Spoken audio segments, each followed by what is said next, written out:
Hello, my name is Benjamin Hart. I'm an American attorney and the Managing Director of Integrity Legal here in Bangkok, Thailand.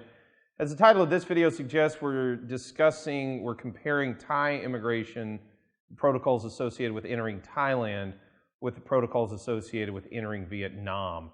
And understand the bulk of the information in this video is going to be anecdotal regarding Vietnam. We do not process Vietnamese immigration cases.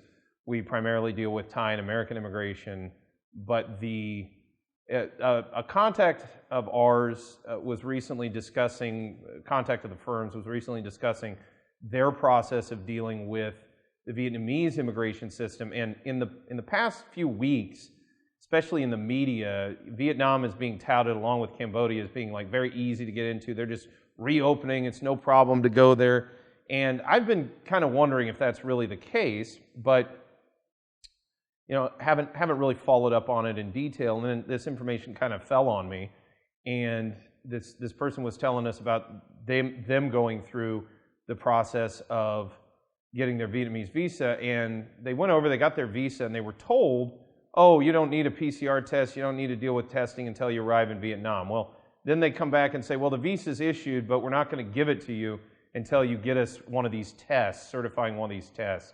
Then meanwhile, there seems to be, at least again, the media seem to kind of hold out the notion that, like Thailand passed, it's very onerous to come into Thailand, but none of these other countries seem to be doing it. Well, apparently Vietnam has its own app that's associated with entry to Vietnam, so there's that. And then meanwhile, on top of all of this, there seem to be certification issues that are rather vague associated with certification of vaccination status. So again, very up in the air, and I must say our contact has displayed a great deal of exasperation and frustration associated with dealing with this, primarily because the media gets out there and sort of makes it sound like, oh, it's a nothing deal. You just go, well, it is a process. And one of the reasons I actually rather like Thailand is they're pretty open and upfront about their requirements. They're not trying to hide it. It's, look, you've got to have this documentation,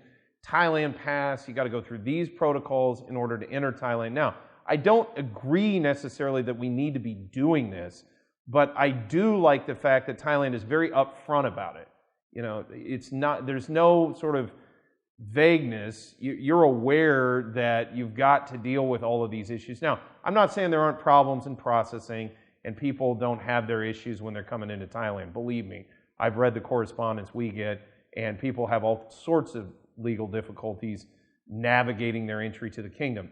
That being stated, a lot of other countries here regionally have been kind of touted as places where, oh, it's just easy to get in. I've even brought it up before myself, but, not all is, Thailand is not necessarily completely restrictive, and all these other countries are not as open as they seem. Now, that being said, I definitely think it's time that every place in the region gets back to where we were Q1 of 2020 and we all get on with our lives. But for now, that's not happening. So I thought this video was worth doing for those who are looking at possibly traveling to Vietnam. There are issues, traveling to Vietnam in many ways sounds like it's as difficult as, or let's say as cumbersome as it currently is to travel into Thailand.